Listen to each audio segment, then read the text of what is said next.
Okay, so the idea here, what we're going to do for this problem is when they say she does not have all the red ones, we always want to ask ourselves, okay, so they're saying what's the probability of not all? So that, what I hear is the same thing as, well, if she doesn't have all of them, that means she could have none of them, one of them, two of them, and since there's three, that's it. Whoops, excuse me. So that means she could either have, I don't know how that happened, let me fix that. So it means she can have 0, 1, or 2, because that would be not all of them. So I can count up these three different situations and say, okay, do the probability where there's exactly none, do the probability where there's exactly 1, and do the probability where there's exactly 2. Or it may be quicker and easier to instead do the complement. What's 1 minus the probability of, well, what is not all of them? What's the opposite of not all? Well, having all. So these two things are equal to each other. The probability of having just not all of them, or 1 minus probability of all. So what does it mean to be the probability of all? Well, that means you have, what's the probability of 3? So first scenario, I'm counting up 3 different probability problems. Second scenario, I'm only counting up 1. So this one would be easier in my opinion.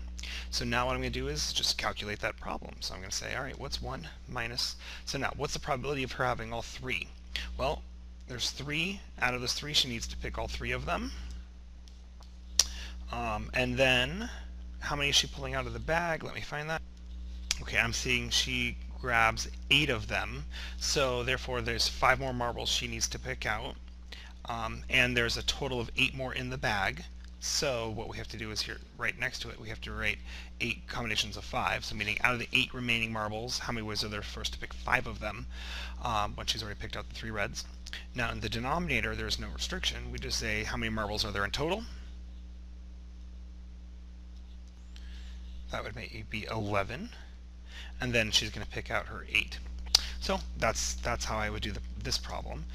And so now what I would do is just work out the counting here. Well, 3 combinations of 3, that's just 3. So we just need to do 8 combinations of 5, which is 56. So I think I said it right. 3 combinations of 3, that's just 1. And then 8 combinations of 5, that is 56.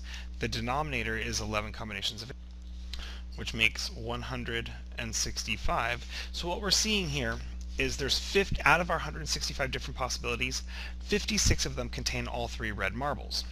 So now what we're going to say here is we want everything but that, and that's what the 1 minus does. As you'd see, this is the same thing as having 1/65th minus 1/65th, and then so that's 56 minus 56 1/65ths, so the common denominator stays the same, and so I think you get the idea.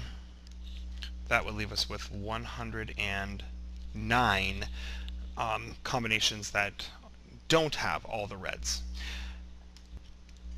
So I hope that's what you were looking for. And of course, you could have just done the counting, you could have done the counting with 0, 1, and 2, and you would have gotten the same answer. So I can very quickly run through those. Probability of getting none of the red marbles. So the 0 would be, out of my 3, I need to pick 0. And then out of the, my hand just bumped that. And then out of the 8 remaining marbles, we're going to need to pick all 8. And then that's going to be divided by our same 11 combinations of 8. That's just for the 0. So that's the probability of picking 0. So then plus, now the probability of picking 1. 3 combinations of 1. Out of my 8 remaining marbles, now we're going to need 7 of them because we already had 1 red in our hand over the 11 combinations of 8. And then last but not least, 3 combinations of 2. That's the number of ways to picking 2 red marbles. Then out of the 8 remaining marbles in the bag, we need to pick 6 of them to fill in our hand of 8. That's out of our 11 combinations of 8. And if you work all these out, you will find out that they just end up being the same amount that we had before. All right.